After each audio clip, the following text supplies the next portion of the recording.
All right, guys, we're going to have one slide, okay? One slide of notes, and then just some discussion. Tomorrow, I will do a journal, and I will go over your secular case against abortion. I know it's been like a long time, but I'll have those done, I'm hoping. Wednesday, we will do a video, kind of a lead-in, a segue.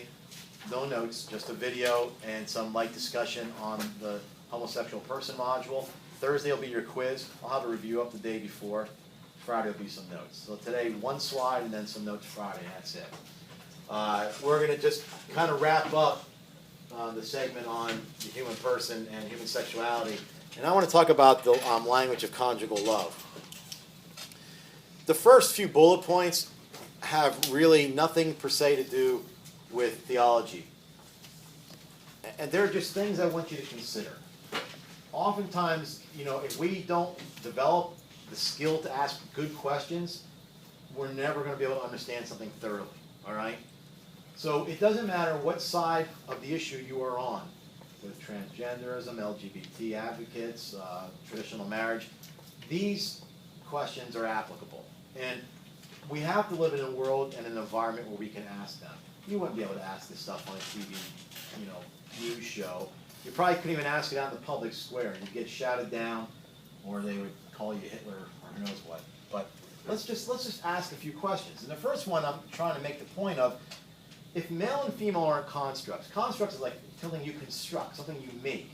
Like if they're natural sexes, and the difference between a sex and a gender is masculine, feminine, sex is male, female. All right, so we're going to talk in terms of sex, not gender. If they are not interchangeable or dispensable, okay? They are not interchangeable or dispensable. In other words, we have to ask ourselves, does it mean anything when you say the word male? Does it have any meaning? Or when you say the word female?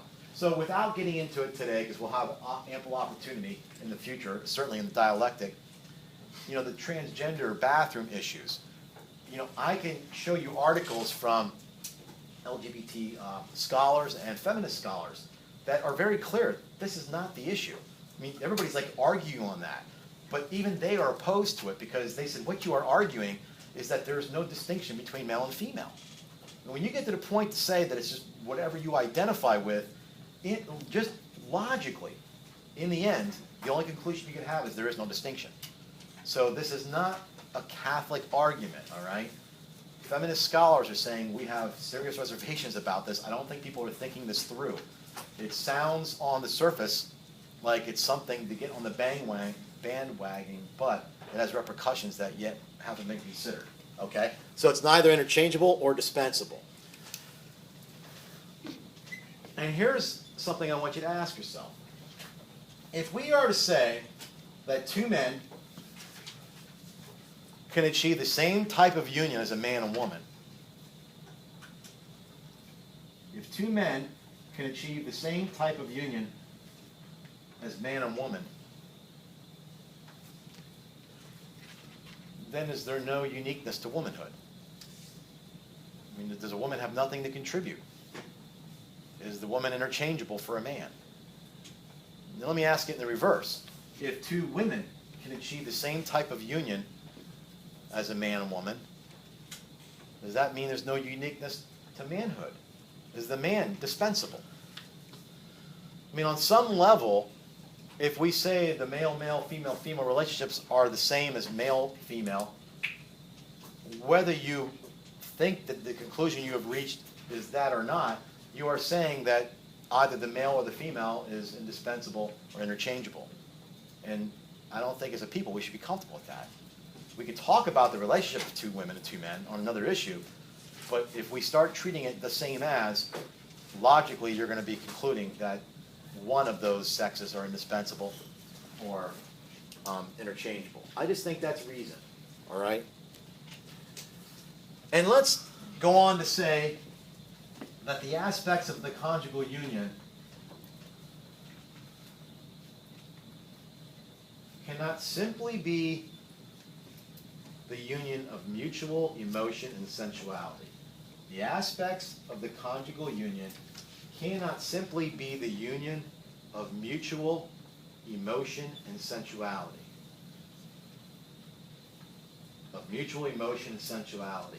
Remember we said in another lecture days back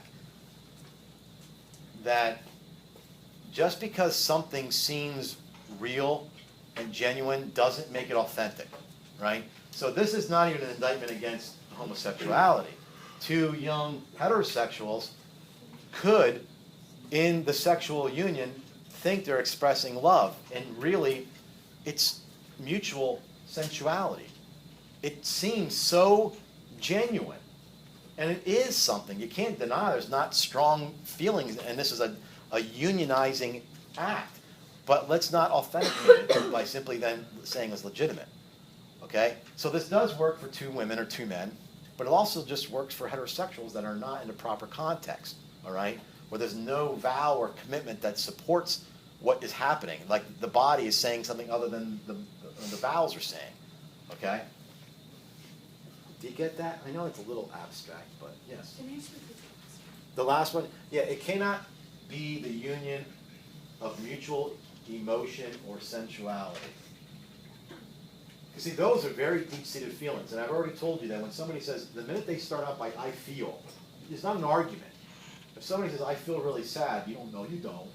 You know, I really feel like I'm close to him and I want to express it. No, you don't. I mean, you don't argue feelings. But that doesn't mean that if the feeling is very, very genuine, that it authenticates any relationship that comes from that. That's not a logical segue. Now, there's 4 points here. And what's underlined is each point. So the first one's love union. This is Dietrich von Hildebrand. He was a personalist philosopher from the early 20th century. He then became Catholic and influenced Karol Wojtyła, John Paul II, in his understanding of human sexuality. His wife, which happened to be a student of his, so quite a bit younger, was in her 90s now, Alice von Hildebrand. Anyway, Dietrich von Hildebrand says the love union is a total exchange of the whole persons. That means, now, first of all, conjugal love I'm not using as a synonym for the conjugal act, but here we're talking about the conjugal act, okay? We're talking about every last aspect of personhood is exchanged, all right? And before we like needle this or mock this or find this to be too abstract, remember what our goal is. Our let's put it this way. I made a statement early on that if we want successful marriages, and by that I mean marriages that other people simply envy over, and that when you're 30, your kids are raising a glass to you for setting the bar so high, there's no checklist, all right? There's no I've done this, this, this, and this. It's almost like character development between two people. And we have to really watch the utilitarian attitude, right? Even if we're, how did I put it, a harmonization of two egos, because the minute one ego is not satisfied with pleasure, it will seek it at the expense of the other. That's just what a utilitarian person does. So when we bring our whole person to the other, we're talking about the absolute gift of self, and it has to include our sexuality. And you have to, on some level, agree that there's a distinction between male and female, and that is an aspect. On Friday, by the way, when I start the segment on the homosexual person, I want you to let me know honestly. I think I'm going to address it in a way you've never thought of. All right? I'm going to try to do it in an entirely unique way. But part of this is that we are bringing that entire person, which includes our sexuality. You can't boil it down to that, right? We don't boil male down to the anatomy nor female down to the anatomy, but we also don't discount it. We can't say that that's what makes a man a male. Other than the anatomy, we're the same. But then you can't say we're the same except for that. I mean, you can't say it's only because of that we're different. So we have to bring both of those to bear. So it's an entire exchange of the whole person. And this is a beautiful part.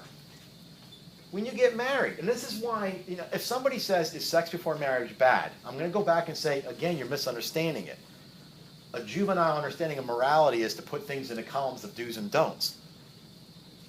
This is about, let's not pretend that there's some sort of commitment there. If it's a hookup, the commitment's for the night. If it's long-term, the commitment's until, I don't know, until we go our separate ways. I mean, you know, in other words, a commitment comes with a vow. Things happen in marriage, right? Somebody says, well, what if things happen even after you take your vows? Well, if you're being physically abused, that's a different case, right? Yeah, you have to be safe. But when my wife said to me, you know, for better or for worse, for richer or poorer, until death do we part, I'm going to hold her to that. I want her to mean what she said. So if you're not getting actualized, if you're not feeling fulfilled in your marriage, if it seems like she doesn't like the same things I do. I like, classic. She likes country. I like going to see museums. She likes going fishing. Whatever it might be. So what? Doesn't the vow mean something? Or you just want to get it all in? You want to have as much pleasure as you can. It's a utilitarian attitude. So what happens in the conjugal act, remember what I said? It's about choosing the other person. You're re-choosing that. So the vows of until death do we part.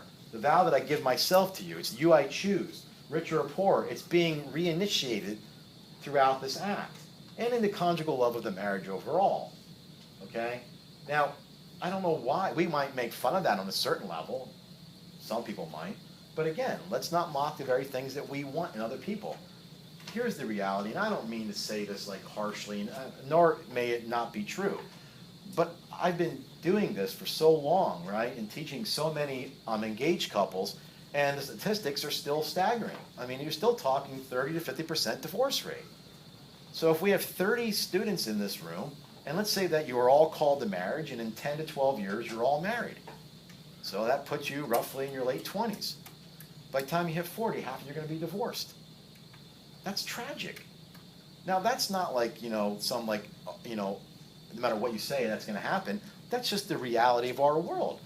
Nobody's ever said, I picture myself as a future divorced person. I mean, nobody talks like that, right?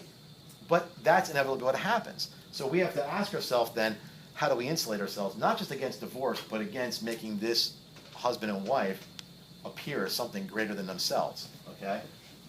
And that's hard work. So here, what about this? If there's obviously a sensuality and a sexuality between the two, and that love is being manifested in the conjugal act.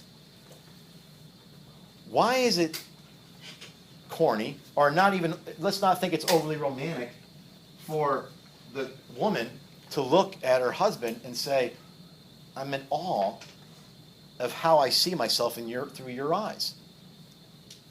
I mean, I'm in awe of what we have together. How does the girl lose in that? Or if the guy looks at the woman and says, I see you with nothing but absolute reverence. How does the girl lose in that? I mean, at some level, this does work, okay? This will drop that rate down to what some people say, 4%. By the way, young girls, when you, I'll go on to the next one. It probably fits better then. So we're talking about the superabundance, and then this isn't for the slides. You young girls that are blessed enough to be mothers, when you're laying in the hospital holding your newborn baby, you will never have another moment like that in your life. I don't care if you have 15 kids. You'll never have another moment than that first one. And young dads, once you get over the fact that you're scared crapless because, who's trusting you to go home with this kid in 2 days without even instructions, you're going to sit there and think to yourself, look what we made. I mean, that's the superabundance. In other words, it's irrevocable, right? Like you can't even take the child back. The child's just a concrete symbol of this love. So just like you can't take the child back, nor can you take the love that you're reciprocating between each other, it's an absolute gift of each other to each other. And if you hear people say, which I have, the church ought to stay out of the bedroom. Now, I've had family members say that to me. I tell them, can I restate what I really think you're asking? We like unrestrained pleasure in the bedroom, and we'd rather no moral judgments from the church. I really think that's what they mean. Because you cannot be a Christian. If you're a Christian, you believe a child has a soul, and the soul came in at conception. So the minute that you were conceived, guess who was there? This is why Bishop Fulton Sheen wrote a book, Once Three to Be Married. There's no such thing. You can't get the church out of the bedroom any more than you can get the church out of morality. And you can't get morality away from sexuality. Therefore, yes, it's all part of it. Okay? So it's a beautiful thing, though, because what it's going to do is protect usually the woman, but both from being used. All right?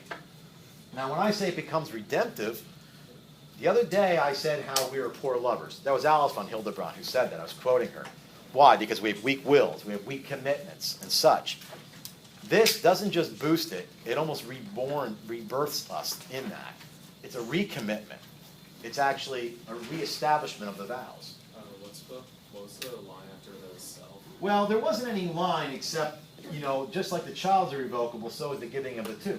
So, in essence, this gift, think of it this way. When a couple has a child, that child goes into the world. The child's now outside the superabundance of the individual. But it's not just children, it's also with love. You guys, if you guys know marriages that are just like exemplary, that love and that witness does not stay in that house.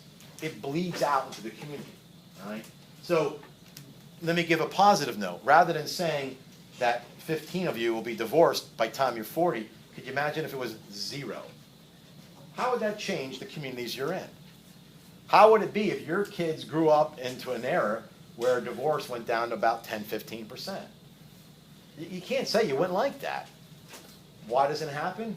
It's because of us. We're very poor lovers. All right, Dietrich von Hildebrand said it, which makes marriage the most difficult thing you probably do in your life. If you're called to that, and by the way, I'll reiterate, if you're not called to it, don't get married.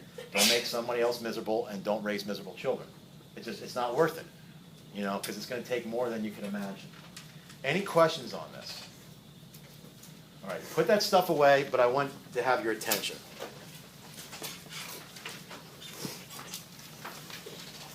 So many people have asked, oh yes, sure. So many people have asked, I thought I'm going to address this briefly, all right? Let's talk about natural family planning and contraception. I'm not going to give you a sales pitch. This is something else I've been teaching for 15 years.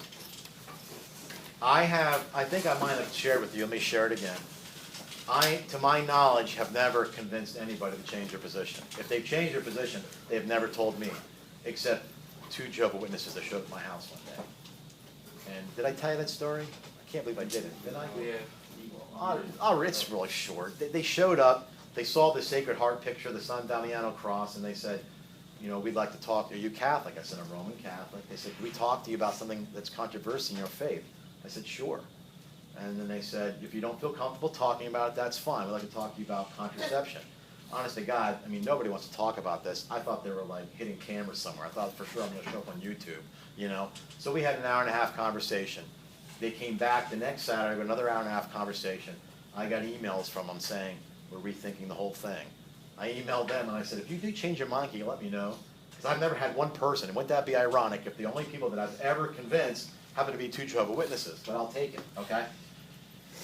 I'm purposely using very minimal statistics here. This is not that this is a statistic, but I'm using non-Catholic, non-Christian sources. I want people to get over the idea that this is some like Catholic crusade, all right? The Catholic Church does say contraception is the gateway to the culture of death. It does not say contraception is the worst sin in the world. What it says is the effects of contraception spur out and cause other wreak havoc that we're unaware of, all right? So this is oneflesh.org. I could go on, and we could talk about the side effects of contraception. There are side effects, right? First of all, if you are on hormonal treatments for severe menstruation bleeding, they want to suppress ovulation because you have issues with cysts. It could be very severe acne, although I haven't seen anybody with that severity here. Or it could be like emotional mood disorders, right? You're not on contraception. I don't care what the OBGYN called it, all right? Your pathology is being treated.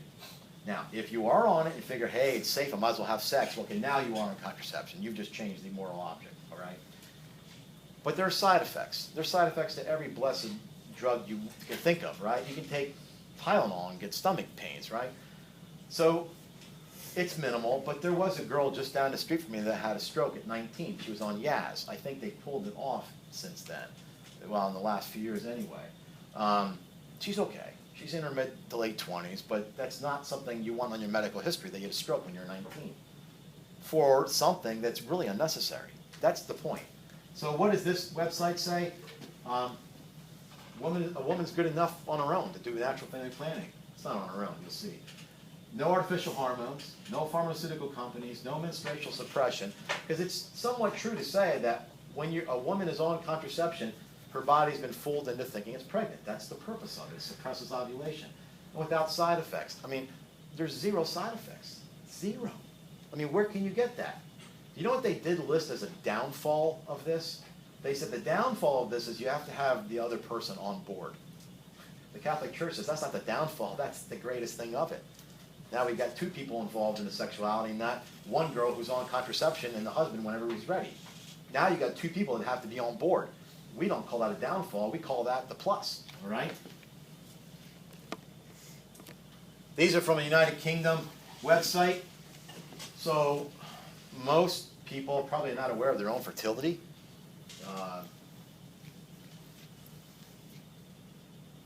If you say that an egg is viable for 24 hours, let's just stretch it, say 48. And if we say sperm can live up to 7 days, that means, 5, 6 days before when ovulates, if you have sex, it's possibility you can get pregnant. A woman now, not everybody's cycle obviously is, perfect. Sometimes it is, other times it's erratic, although tracking it's only going to help, right? Especially with the OBGYN. If you can walk in with information and charts and saying, here's what I got, they're going to look at this and say, hey, this will help us identify cysts and other problems, things like that. But outside of this fertile period, it's biologically impossible for a woman to get pregnant. Biologically impossible. So if you can know the fertility period, and then for serious reasons avoid the fertility period, you're not going to get pregnant. Now, somebody might claim, well, what's the difference between that and contraception? Well, this is your body. You're not doing anything. I mean, this is just recognizing your body. It's no more than saying, what other things are necessary for your body to function well. Remember what freedom was? Freedom wasn't autonomy. Freedom was the ability to do that which you were designed to do. This is part of your design. Working within your design is totally legitimate. All right? So if you're avoiding pregnancy for a particular serious reason, as I stated, and I'll talk a little bit more about it at the end, you're building communication between two people. That's just the start of it, all right? Anyway. This is the last little graphic from them. Now, you can tell this is not a Catholic publication because they're referring to natural family planning as contraception. So you need to know the difference between the terms. Contraception, all contraception is birth control. Not all birth control is contraception. It's just like all grass is green, but not all things that are green are grass, right? So if I want you to correct the record. I don't care where you sit on this issue. If you're out and about and years from now, you're in college and some professor says, well, the Catholic Church is against birth control. No, I'm sorry, they're not. The Catholic Church says you have a moral obligation to control your births. I have 3 kids. I don't have 15. I had a moral obligation to control my births. That's not contraception. I wasn't against conception. I was controlling my births. This is I'm against contraception. Look at this. They say if 100 sexually active women don't use any contraception, 80 to 90 will become pregnant within 1 year. They actually think there's a link between reproduction and sex. Every generation forever until the 1960s, because it got widespread, realized you could get pregnant having sex. And in the course of events, 80 to 90% would. All right? That's the first thing that we've kind of separated. We already talked about that. It says it's 99% effective. That means 100 women, 1 will get pregnant within a year's time. That's the same. Now, if you think, well, but the pill will be more secure, it's not. That's the same statistics for the pill. Does anybody know anybody that got pregnant when they were on the pill? I know too. It happens. It's not like an absolute, okay? The other thing is this. If you go to the Alan Guttmacher Institute, and if I'm wrong on these statistics, it's been 4 or 5 years since I looked them up. They would have oral contraception at around a 98.6% success rate, and have natural family planning around 50%. Makes it look pretty bad. But if you look at the little asterisks, with contraception, this is if you use as directed, and with natural family planning, it's as is found practice throughout the world. I mean, it's like, let's just say we're going to have 2 different standards, so our statistics look lopsided because we are ideologically based, all right? Nonetheless, now, I have a video here for you. And the video is put together by Dr. Janet Smith, who's a moral philosopher from the Dallas, University of Dallas. There's a lot of research behind all this. It's a little quirky. You might even find it not compelling.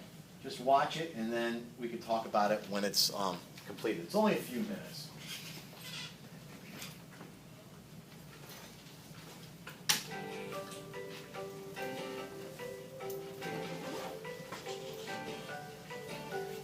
pill in 2010 celebrated its 50th birthday. When it came onto the market in the 1960s, many people thought the resulting changes were going to be unbelievably beneficial. One expectation was that the pill would lead to better, more compatible relationships. A person could have many sexual partners before marriage and pick out the one they like best. And couples could cohabit and test out their relationships so they didn't have to rush into marriage. However, using recent scientific evidence, I'm going to demonstrate that the pill and other chemical contraceptives have been very bad for male-female relationships. Very bad. First, let's look at a study in which biologist Klaus Wedekind selected a group of men and rated them based on their evolutionary desirability. They had these men wear t-shirts for a day. At the end of the day, a group of women, not having met these men, were given the t-shirts to smell, then rate the anonymous owner of each shirt based on whether or not they date him, just on the basis of a smell of a t-shirt. Wedekind found that the women who were not contracepting chose men who were at the top of the evolutionary ladder, while the women who were contracepting chose men at the lower rungs of the evolutionary ladder. So if you've ever wondered why some women tend to date losers or why good men can't seem to get a date these days, then this could be part of the answer. Contraception is driving women toward less desirable partners and driving men away. How is it driving men away? In his book, The Decline of Males, the anthropologist Lionel Tiger describes an experiment he conducted using monkeys. He and his colleagues put a tribe of monkeys on an island to observe their sexual behavior. The alpha monkey, whom they named Austin, picked out 3 of the female monkeys to be his exclusive sexual partners. Tiger and his colleagues injected Depo-Provera, a chemical contraceptive, into the 3 females. Austin lost all interest in having sex with them and began having sex with the other females in the tribe. The researchers then injected Depo-Provera into all the females of the tribe. Austin stopped having sexual intercourse with the females and started acting in a confused and turbulent fashion. Then the researchers uncontracepted the female monkeys, and Austin went back to having sexual intercourse with the females. Tiger goes on to suggest that chemical contraceptives can have the same effect in humans. It's amazing that so many women these days are contracepting during the period of their lives when they are trying to attract a spouse. But because they're taking these contraceptives, men are less likely to be interested in them. Do you see the contradiction? Contraception undermines the human body's natural means of attraction, pheromones. Pheromones are the odorless, colorless chemicals that help attract men and women. Biologists from the University of Vienna performed a study in which they showed pictures of supermodels to a select group of men and had the men rate the attractiveness of each supermodel. And of course, they found these women very attractive. Then these scientists showed pictures of ordinary women to these men, but this time they placed something in the same room as these men, something soaked with female fertile hormones, pheromones, and these men unknowingly received them. The men in this study found these ordinary women more attractive than the supermodels shown before. So, ladies, what might we want to conclude from this, all right? That the millions of dollars we're spending on makeup and clothes and everything are undercut by using contraceptives. Women who aren't contracepting are more attractive to men than women using contraceptives. So, to recap, from the t-shirt study, we learned that contraception can negatively change the kind of men women are attracted to. Then we learned from the monkey study that men are less attracted to women who use contraception. And finally, we learned from the pheromone study how contraception undermines a woman's powerful and natural means of attracting men. So from each of these examples, we can see that the pill and other chemical contraceptives have not only failed to help men and women have better relationships, but have also made it more difficult for men and women to meet and develop lifelong relationships. The human body is wonderfully designed so that we are chemically wired in order to choose and attract good people. Why mess with that? What do you think about it? Let's go about it. Sure. What do you think about it? You can be critical of it. Like I said, other periods were.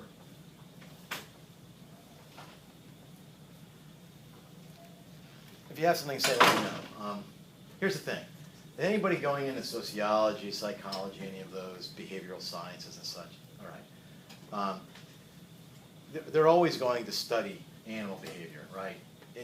On certain issues where you can't ethically do it with humans.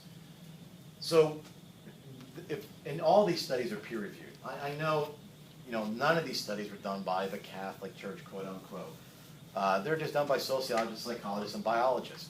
So, you have to watch making a transference, right, from animals to humans. I think we could all admit that. Let's not just say, well, they did find this with lemur monkeys, therefore it's the same thing with humans. But you do look at some similarities, all right? So in other words, to dismiss this entirely, which I get some people might, you would almost have to say to yourself that a woman taking hormones to suppress ovulation and put her into a semi-permanent state, if you, I know it sounds odd, of pregnancy, you'd have to say that has no effect. And I don't know that you can say that. That would be an unsubstantiated assertion, right? So we turn around and say, well, okay, maybe it has some effect. What effect does it have? Okay, well, this is what they're trying to find out. So what they're trying to find out is, in that case of the monkeys, maybe it's as clear as the monkey has a way to sense when the female monkey's pregnant, and he's not going to pursue a pregnant monkey. And that monkey has been, bodily, has been chemically converted to appear pregnant, and somehow the male monkey's perceiving that. So therefore, he's avoiding that. Now, I don't know. Would that have no bearing whatsoever on humans? I mean, remember we studied proportionalism, the greatest good for the greatest number. Remember I said one of the biggest issues with proportionalism is you never know if you've weighed all of the goods and the evils. How do you know? So, for instance, they found, and I might have this wrong, but I'm pretty sure it's Lake Michigan, they found populations of fish that were sterile, and the environmentalists couldn't figure out what was happening.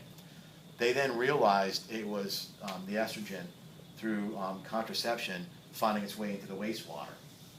Now, back in 1968, if you had an argument about the effects of contraception, nobody in a million years would have brought that up. How would you have known? It's like, we don't really know. How does it affect, we don't know a lot about these pheromones and how we're attracted to each other and what ways we pick mates. So let's just put our ignorance out there and say, let's not pretend that it has no effect. We're in a big experiment here, and we don't really know what the answer is to it. If you in all these studies, you can read them. They're all peer-reviewed, okay? When they said, how'd they put it, evolutionary markers, I can't remember the word they used, higher on the level, higher evolutionary scale. What they were talking about wasn't, we're looking for tall guys with blonde hair and blue eyes. What they were measuring were certain immune resistance abilities. So they were saying that people that have the higher immune resistance capabilities were the ones that a guy can ferret out by pheromones or God knows what, but once that person put on contraception, they no longer could. So that's what they were talking about. There was, and you guys are mature enough, I'll share it with you, it's kind of silly, but it did happen. There was another study that they did with strippers. You're saying, how do you ethically do this? Well, it's not ethical, but they did. They did control groups with strippers and guys watching strippers, and they put strippers on, the same group on contraceptions, and then took them off contraception. And it turned out, now I know there's a lot of variables, right? If you study any of this, you'll learn the term extraneous variables. But the strippers that were not on contraception received more money from the same group of men. Now, I get it. There's a lot of ways, but there's no good way to study that. I mean, there's no good ethical way, all right? So, what do you think about this? Anything? Then let me say this. Stay with me in the last 2 minutes here or so. Fertility for a woman's inside. It's internal. For a guy, it's outside. How does the couple lose by the guy being drawn into that? For instance, they said the drawback is that you have to get the willingness of the other partner. We're saying that's not the drawback, that's the plus. So if, for serious reasons, we're just married, I don't really have a job yet, this isn't a good time for us to bring a child into the world, So for these 9 days or 10 days, whatever you've determined, we're not going to have sexual intimacy. So for a girl, she wins. Her whole body is being respected. Can you objectify that person? Yes, but it's a little harder. If a girl's on contraception, the guy just knows when he wants to have sex. He doesn't have to even consider all that stuff. And you can gauge this through basal body temperature, through mucus and such. I mean, you can know this. So what happens is, during this fertile period, we're going to avoid having a child, so we're going to have other forms of intimacy. We're going to build relations that don't revolve around the sex act. So when he's giving me a back rub, I don't mean corny, there's no ulterior motives. When he's sitting next to me on the couch watching a movie with me and holding my hand, I know he's there for me. Now, maybe that doesn't strike a tone with you, but if you were to ask a girl that was married 20 years about that, would you love it if you knew your husband was going to sit next to you and there was zero chance because of his commitment to you, his respect for your emotional, spiritual equilibrium, to do nothing but have intimacy that's not sexual? I think most women would say, I would pay $1,000 for that. Why? Because we have that resilience to be objectified. This protects that. It's not a foolproof system. Nothing is. And there's no checklist, right? That's the benefit of this. Okay. Anything else? Okay, guys.